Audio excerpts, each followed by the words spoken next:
Selamat berjumpa kembali. Salam sejahtera untuk kita semua. Pada kesempatan ini, kita akan membahas kegunaan laporan laba rugi, keterbatasan laporan laba rugi, serta kualitas laba.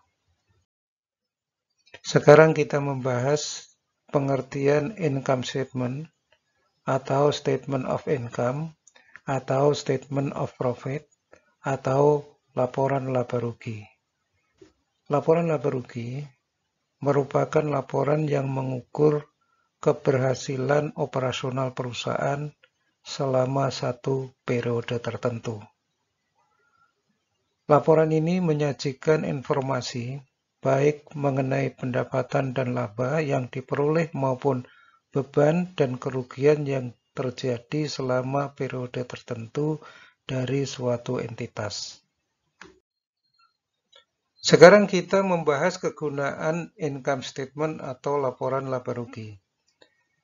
Kegunaan laporan laba rugi adalah membantu pengguna dalam mengevaluasi kinerja masa lalu, memprediksi kinerja di masa yang akan datang, serta membantu menaksir risiko perolehan kas di masa yang akan datang. Revenue dan expense yang dilaporkan dalam laporan laba rugi mengindikasikan kinerja perusahaan dan memungkinkan dilakukan pembandingan antara kinerja perusahaan tersebut dengan kinerja perusahaan pesaingnya. Informasi kinerja masa lalu membantu menentukan tren dan selanjutnya dapat menyajikan informasi kinerja masa depan. Misalkan PTA melaporkan secara konsisten kenaikan revenue, analis dapat memprediksi revenue di masa yang akan datang, sehingga dapat pula memprediksi earning dan aliran kas jika ada korelasi antara kinerja masa lalu dengan kinerja masa depan. Informasi berbagai komponen laporan laba rugi, yaitu revenue, gains, expense, dan losses, dapat menunjukkan hubungan antar komponen tersebut. Informasi tersebut juga membantu menaksir risiko tidak tercapainya aliran kas pada level tertentu di masa yang akan datang. Di samping memiliki kegunaan, laporan laba rugi memiliki keterbatasan.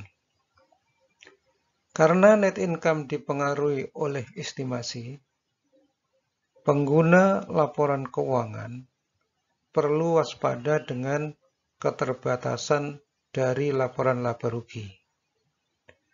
Keterbatasan dari laporan laba rugi antara lain adalah: yang pertama, jumlah income dipengaruhi oleh metode akuntansi yang digunakan. Misalkan PTA dapat menggunakan metode saldo menurun ganda untuk menyusutkan aset tetap, sementara perusahaan yang lain, misalkan PTB, menggunakan metode garis lurus. Jika faktor yang lain sama, maka PTA pada awal penggunaan aset tetap akan melaporkan laba yang lebih rendah dibandingkan PTB. Yang kedua, pengukuran income melibatkan judgement. Misalkan dalam menyusutkan aset tetap, suatu perusahaan dapat mengestimasi umur manfaat aset tersebut 20 tahun, sementara itu perusahaan lain dapat mengestimasi 15 tahun untuk aset yang sejenis.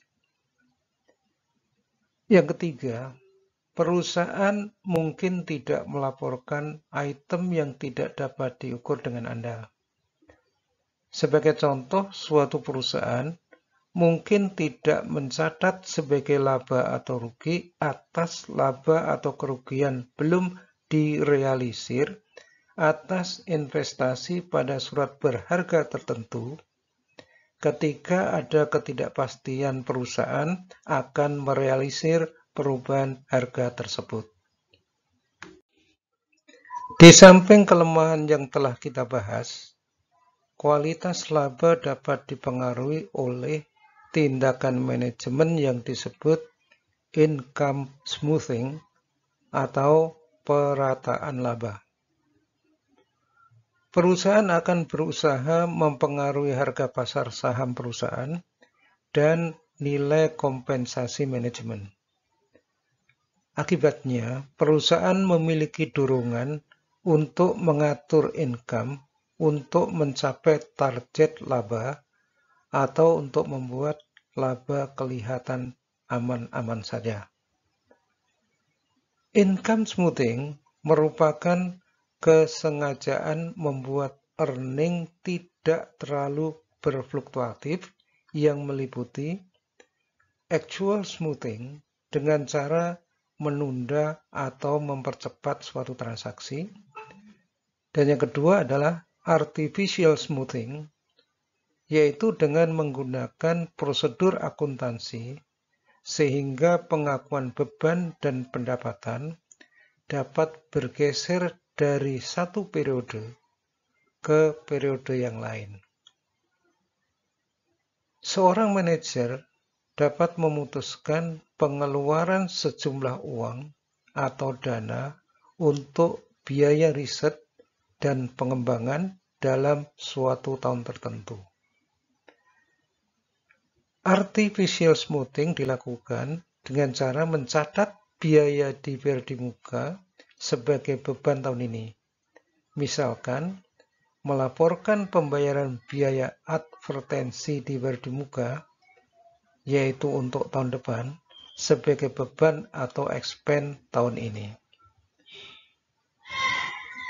Praktek ini mengikis kualitas laba dan kualitas laporan keuangan. Selanjutnya, mempengaruhi kepercayaan investor dan pada akhirnya akan mempengaruhi pasar modal. Sekian dan terima kasih.